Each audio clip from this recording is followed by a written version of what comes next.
Jadi kalau ada yang mengatakan ini Habib Rizik nih majelis di Petamburan politik melulu ini. Saudara, kita ini semua makhluk politik. Artinya tidak ada satupun warga negara di negara manapun yang tidak tersentuh oleh politik.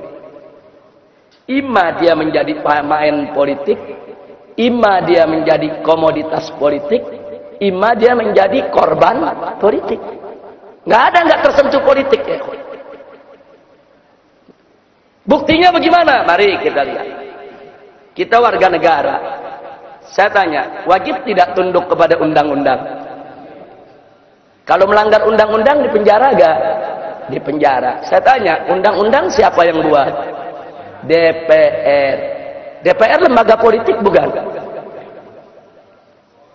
Itu keputusan politik, saudara. Anggota DPR musyawarah membuat undang-undang, diambil keputusan, undang-undang itu diberlakukan kepada setiap negara. Itu putusan politik. Jadi siapa bilang kita ini bisa terlepas dari politik? Nggak bisa, saudara. Makanya salah kaprah, saudara. Kalau ada mengatakan, saudara ngaji, kita nggak usah bicara politik. Kalau kita nggak bicara politik, nanti para bajingan yang main politik, saudara. Kalau umat Islam tidak berpolitik, nanti yang berpolitik itu koruptor, bajingan, orang kafir, saudara, orang-orang yang akan ngerjai kita semua.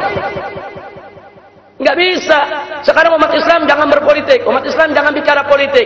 Akhirnya umat Islam pada bodoh soal politik, saudara. Kiai nggak ada mendekat ke politik, habaib nggak ada mendekat ke politik.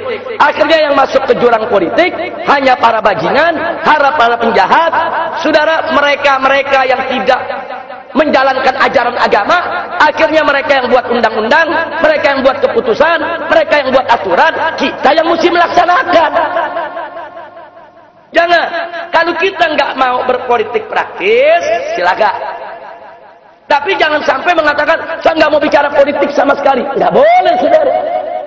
Nggak boleh. Kalau Anda tidak berpolitik, saudara, Anda akan jadi komoditas politik.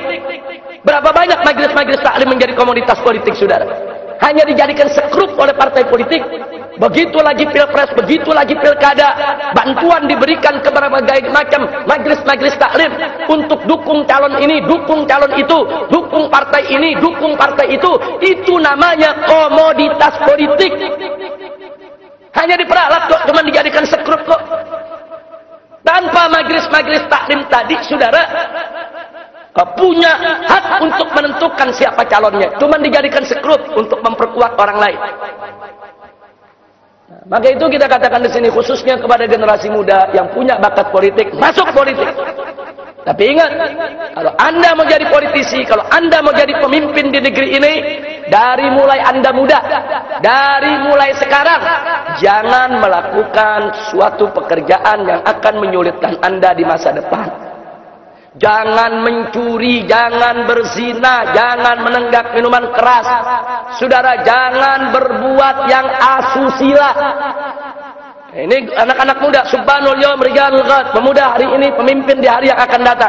Kalau hari ini Anda melakukan tindakan-tindakan asusila, tindakan-tindakan amoral, itu akan terus melekat sampai Anda dewasa nanti. Dan bahaya kalau Anda punya segudang kekurangan, segudang celah, segudang kejahatan, jangan terjun di politik. Berbahaya.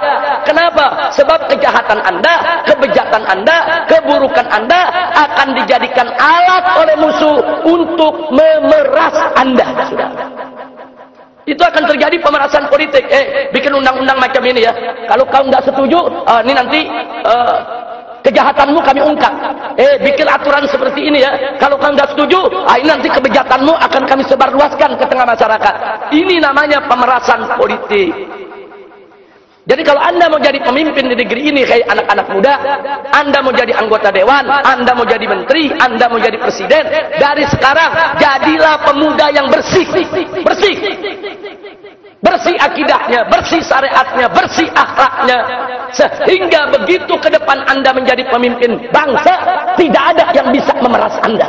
Nggak ada yang bisa ngancam, nggak ada. Anda bisa dengan bebas mengambil keputusan tanpa ancaman, tanpa pemerasan politik.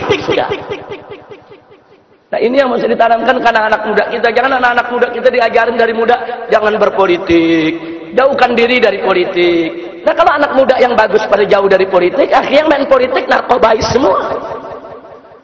Nah kalau pecandu narkoba main politik, akhirnya besok ada undang-undang melindungi narkoba. Nah, jadi sekali lagi ya kawan, jangan sampai kita termakan. Saya tidak suka ikut partai politik, saya nggak mau ikut politik praktis, tapi saya tidak boleh buta politik. Harus tahu politik, harus ngerti politik. Bagaimana politik yang dimainkan oleh musuh-musuh Islam. Sehingga kalau kita tahu langkah mereka, kita akan melakukan langkah-langkah untuk mengkanter dan melawan kejahatan politik mereka. Ya, kira-kira jelas tidak? Nah, seperti sekarang, kita teriak, oh, udah nggak usah ikut politik, udah nggak ikut politik. Besok ini yang akan milih gubernur di Jakarta ini adalah warga, saudara. Anda semua akan ikut sertakan untuk memilih. Begitu Anda masuk TPS, Anda tusuk pilihan Anda sudah berpolitik praktis. Siapa bilang Anda nggak berpolitik?